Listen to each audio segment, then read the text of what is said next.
Welcome to Kaiser Watch with John Kaiser. I'm your host, Jim Goddard. John, what's coming up on the show today? Jim, is going to be a fairly short show. I've been busy this week catching up on all my metal supply statistics. We're going to have more of that to present next week, obviously with these tariffs turning into a monster showdown between China and the United States, and China being a major supplier of many things. This is a very interesting topic. But we're first going to talk about this showdown and what it potentially means for China and America, and why bond yields are going up despite low inflation numbers for this week. And then we're going to talk about one of my favorites, sunrise energy metals, which is in the scandium sector, and it started creeping this week and then popped today. And I'm going to try and explain what might be going on there. Mm-hmm.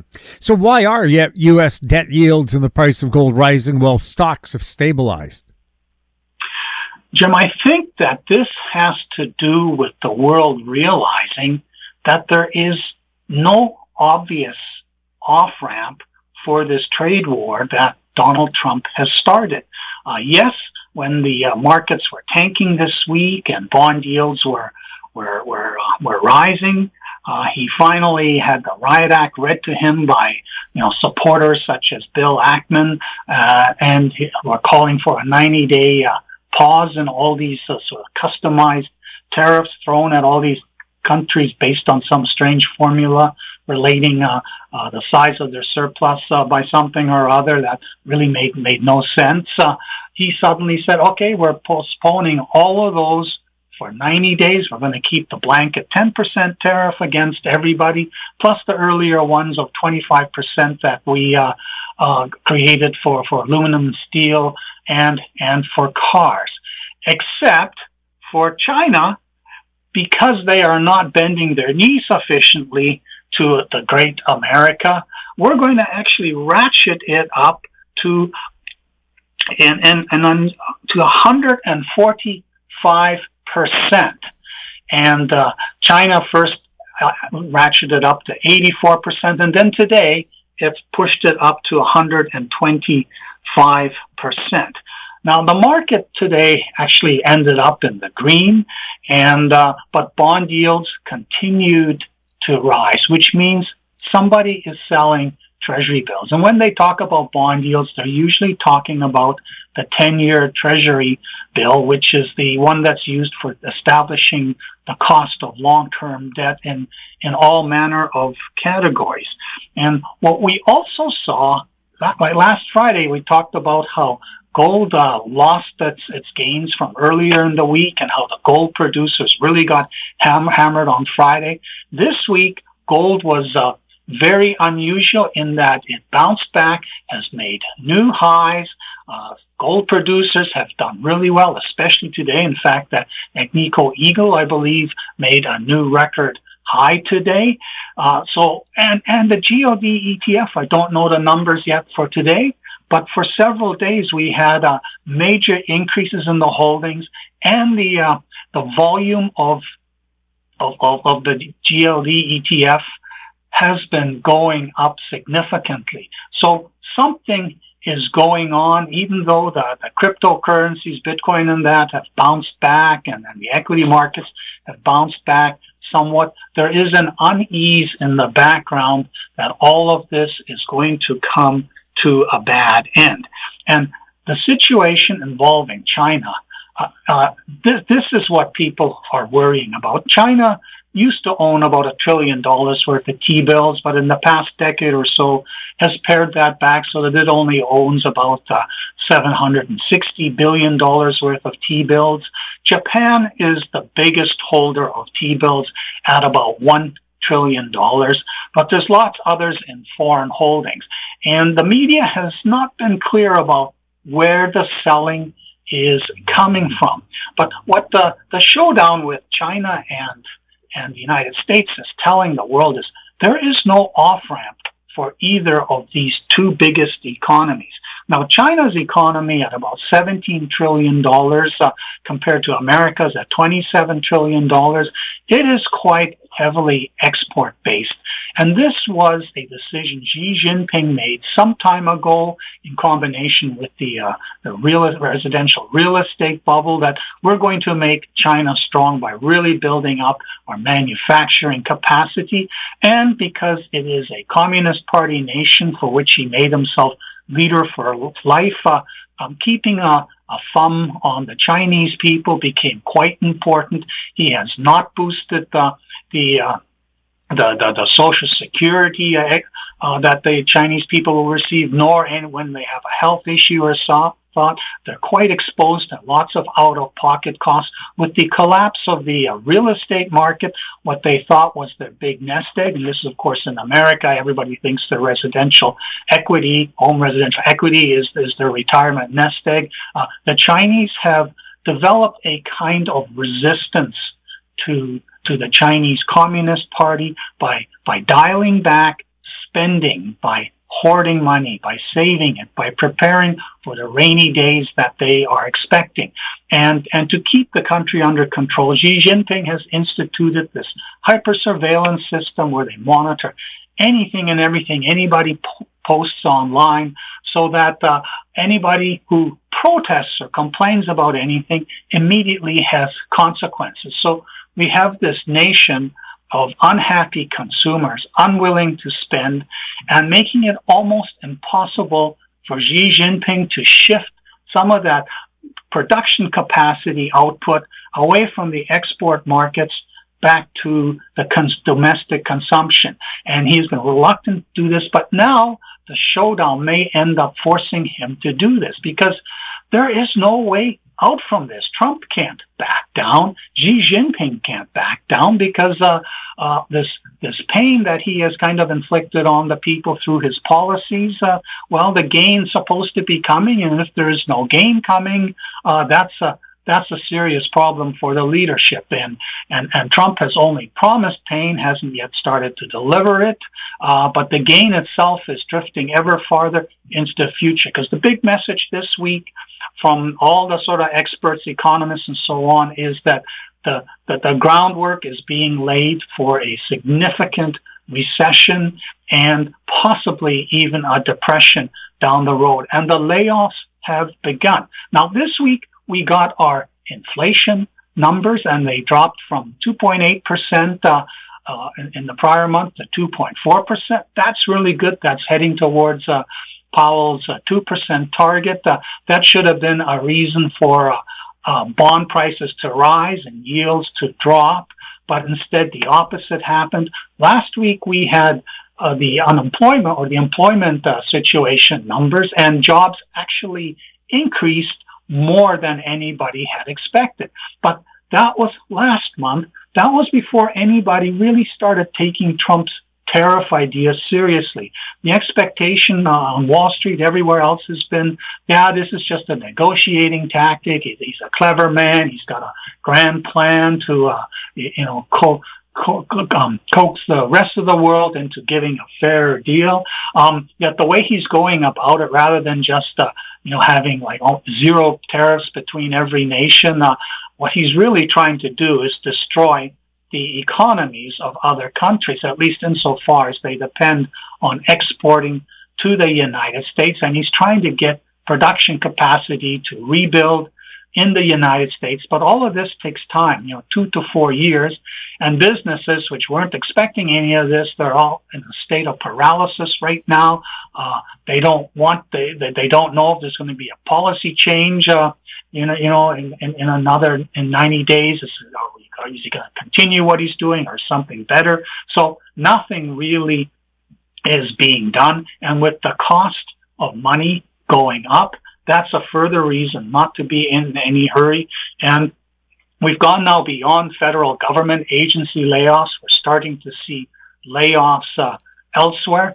And what we're going to start seeing in the United States, which is very harmful for economic growth, is a resistance taking the form that the Chinese people have taken with regard to their government that they're unhappy with, that the prosperity for all that's been promised hasn't really been happening. It's kind of been going in reverse. You're going to see people in the United States as they contemplate higher prices for everything, or even the possibility of scarcity of goods on the shelves because countries just simply stop exporting them to the United States. And of course, the importers here are saying, I'm not sure we can pass these costs on. I don't want this inventory. So we're seeing kind of a paralysis of global trade happening. Now, the resistance will come in the form of rediscovery of the footprint reduction principles that were popular 25 years ago during the 2000s when people were thinking about reducing one's CO2 footprint, and the methods chosen were to reduce usage of stuff, repair things are broken rather than throw them away and buy something new, repurpose something whose use has worn out but which still exists as a potentially useful physical thing, recycle, of course, and then there's also rethink what matters. And this is a huge risk nobody's talking about for the big social media online platforms, Amazon and them, when they're when nobody's responding to the ads anymore, when the resistance kicks in, their revenues will go down, the profits will go down, and the share prices of these magnificent knee benders will start going down. And of course, there's an irony in this because the MAGA people have said that climate change is BS. It's not real. It's certainly not caused by anything that we're doing. And there's also this attitude against, we shouldn't protect the environment. We should, race to the bottom, be as dirty in our production as they are in places like China and Russia. So in simply refusing to follow the kind of consumption patterns that are reinforced constantly through the online interaction, we're potentially seeing this collective withdrawal, which will be the way people fight back. And here's an anecdote from my neighborhood. Twice a year, the waste company has this reuse and cleanup day. One follows the others. They tell you to put all your stuff out by the curb, and they have big warnings, scavenging is forbidden. If you see anybody picking through the stuff and taking anything, call the police. We will arrest them. This is for our system of redistributing. And what everybody's noticed in the last while, they put all this good stuff out, but these guys are so picky, they leave most of it there. And you're looking at this, well, the next day, the truck comes and puts it into the big dump, the garbage truck, and it goes to the landfill, gets crushed up and destroyed. So people ended up stuck going back out to the side of the curb and bringing back stuff that they saw was either could be reused or repaired or repurposed. And what was interesting was this happened this week. There was nothing but true garbage out on the curbside. It's like people already understand that there are significant changes coming, that this so-called junk that we have in our garages, we better not get rid of it, better not throw it away. We better save it to donate to people who may end up in need, or even for our grandchildren, the toys that our children had that we think are old and that, let's save them. They may need it because we're heading into the hard times. And this is where the showdown between China and America is very problematic for America, because the Chinese have had hard times for over a century, and only in the past 20 years have they started to see a glimmer of hope. Things start to improve, whereas in the United States, the 30s was the last time there were serious hard times, and there's hardly anybody alive who can still remember what that is like. So there's no collective memory of hard times in America, and the tolerance for this pain that Trump says everybody's going to have to suck up is not the same as it will be in China, which is why Xi Jinping is now in this big staring match with Trump to see who will back down first. But I think the world has already decided, yes, a lot of them have called up Trump and said, yeah, can we do a deal or whatever? Well, what deal can you do? They have a lower cost of production. What were they supposed to do? Pay the big tariff, so it's the same as it would be in America. Yes, they can get rid of the differentials and tariffs so that there is reciprocity, that it's the same for either way, but that doesn't fix America's problem, that its economy is primarily a service economy, and that to make similar stuff, it's the cost of doing so in the United States would be through the roof. So the other thing is that although the Chinese people will suffer enormously when this trade disruption, this absolute trade disruption between the United States and China happens, Xi Jinping has one ace up his sleeve, and that is Taiwan. And Taiwan is the lowest cost, most efficient manufacturer of semiconductor chips. Through TSMC, they have emerged as the sort of manufacturer of chip designs from all over the world, and they export it everywhere. But China asserts that Taiwan is part of us, and they've been pestering about reuniting the country with China, and similar as to what they did with Hong Kong. And I think when this thing really blows up and we do see this massive trade disruption and we start seeing equity prices tank and bond yields soar and T-bills start to get sold off, China will simply say, enough of this nonsense. You are now part of us. And then they're going to be in control of the world's chip manufacturing capacity. And what is the United States going to do? Everybody in that area, he's declared war against China, Japan, against South Korea, against Vietnam, against Cambodia, everybody there.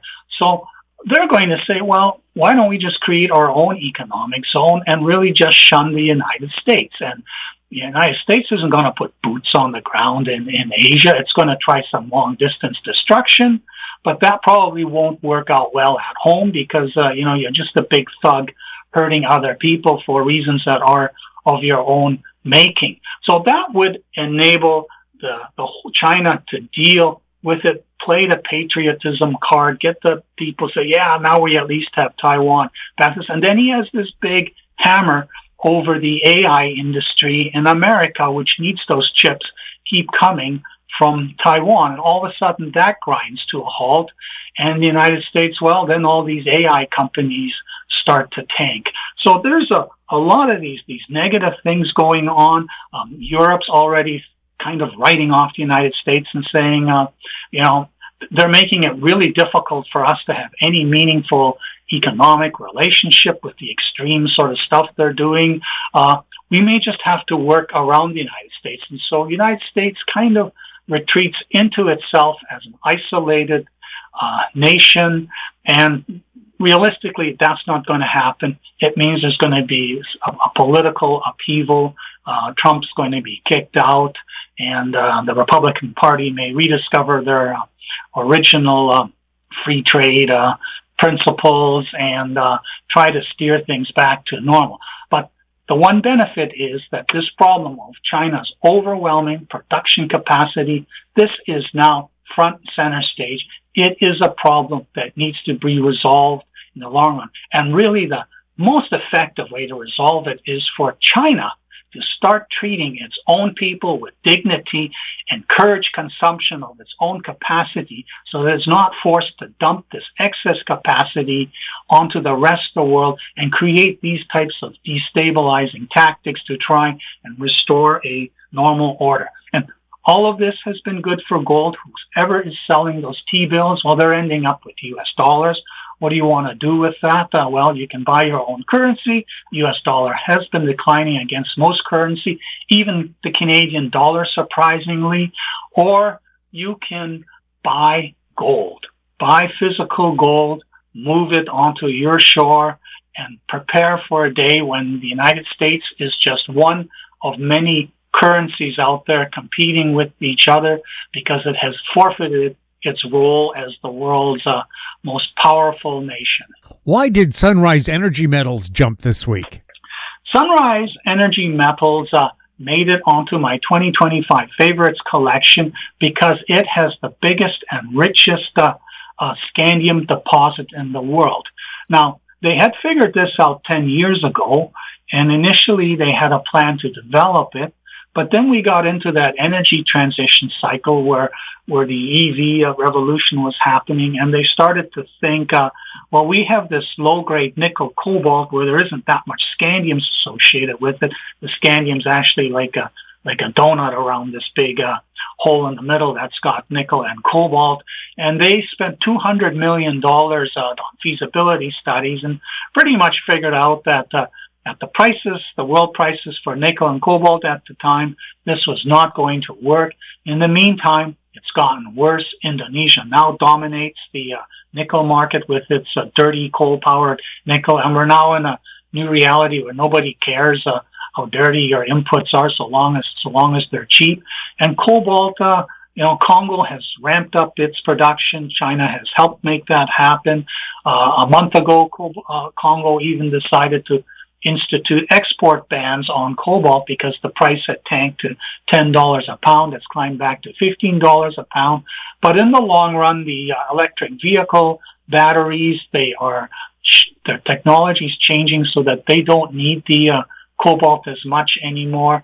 So the so-called Sunrise Nickel Cobalt project was pretty much a write-off. But last year, Sam Riegel started to turn attention again to the Ryerson scandium deposit. And scandium is a critical alloying element for aluminum. Does a lot of wonderful things for aluminum. It's something that the military wants for its high performance components. It's what a lot of parts of industry could use if they had an aluminum scandium alloy. It would be lighter. It would be stronger. It would get away from many of the sort of weaknesses that basic aluminum has. But it was a chicken and egg problem. Nobody wanted to do an offtake. But now, with the world changing in this dramatic way, it's being reconsidered. With the world going back onto kind of a rearming stance, the United States will have to do it. China's already doing it. Taking the technology and making it physically better, that becomes a priority. And back in the 50s, the Russians or the Soviets had their Softy-Vody deposit in Ukraine. It was only 120 grams per ton. Now we're dealing with 400 to 600 gram per ton grades at the Ryerson deposit. Now it's actually feasible. The size and volume is there, but the thing that may have changed in the past week is that in response to the tariffs, China added a whole bunch of metals to the list of commodities that it wants really special paperwork done on so that it doesn't end up in the hands of the U.S. military. And that's kind of an indirect way of doing an export blockade, more sophisticated than what they did in 2010 when they got upset with Japan over the Senkaku Islands. And scandium is on that list. Other metals of interest are dysprosium and terbium. They have not yet put the main magnet metals, the light ones, neodymium and praseodymium, on that list. But these additives that are key to these magnets that keep them from losing their magnetic power under high temperature conditions, they are creating export bans. Now, these are not in the Ryerson deposit, but they're scandium, lots of scandium. And China is the dominant producer of scandium, mainly from cleaning up titanium dioxide waste streams. Some scandium comes from nickel laterite operations in the Philippines, and then the Russians are somehow scraping some from the red mud byproduct of converting bauxite into alumina. But this week, the Sunrise Energy metals had started to creep up. Now, the only news that's happened in the last while was in early February, they updated their resource to pull it all together and redo it. And they have indicated they're working on a new feasibility study. They haven't yet indicated whether they're going to go away from the ion exchange obsession, which is technology that the predecessor had developed and which Robert Friedland felt was really important to deploy. There are more conventional methods, such as those adopted by Scandium International for its Ningen project, which of course has never been built. They could apply that. With those grades, they could certainly get excellent recovery. Curiously, they put out a news release this past week about reassaying some historical holes that were drilled in the late 90s into the Syerston system. Most of those were for the nickel cobalt that they were chasing way back then already, but some of it was in areas of the scandium enrichment, and they found some additional areas with high grade. It doesn't really change what they already have, but it was curious that they put out this news release, and you could see the stock had risen from the low 20s to the low up to about 30 cents on $200,000 shares. Friday, the stock popped to 40 cents on a million share volume, and there was no explanation. I checked out Hot Copper, and they were all kind of mumbling, not quite sure what was going on, blaming it on the Chinese export restrictions. But one rumor that I picked up is that somebody may be willing to buy the company, roll up their sleeves, and make an awful lot of scandium supply available for buyers. And obviously, since this is located in New South Wales of Australia, it can't be a Chinese buyer because the Foreign Investment Review of Australia will not let that happen. Rio Tinto owns the Owendale project to the north. Their problem is water rights, and they also have to plod through the permitting cycle, and this is really good farmland, so they have to get everybody to agree that this farmland will no longer be productive farmland. It's possible they might want to buy Syerston, but Robert Friedland, through the Oyu Tolgoi, Turquoise Hill experience, is not likely to do a deal to sell Sunrise Energy Metals. So it could be somebody else, somebody willing to maybe do a serious offtake at a price where the company will make money and where they can keep scaling this bigger as demand grows. That's my speculation. Have no hard answers. We may find out next week if this uptrend continues. But the fact that China is not going to make scandium available, even groups like Bloom Energy, which make their solid oxide fuel cells, if they're cut off from the Chinese titanium dioxide waste product, byproduct, they're going to have a problem. So maybe it's even something from this whole Silicon Valley crowd that's going to acquire this project and develop it properly and perhaps create a long-term scalable scandium supply business out of it. John, thank you so much for the update. You're welcome, Jim. We've been speaking with John Kaiser. I'm Jim Goddard. Comments made on Kaiser Watch are an expression of opinion only and should not be construed in any manner whatsoever as a recommendation to buy or sell any financial instrument at any time. Archived online at kaiserresearch.com.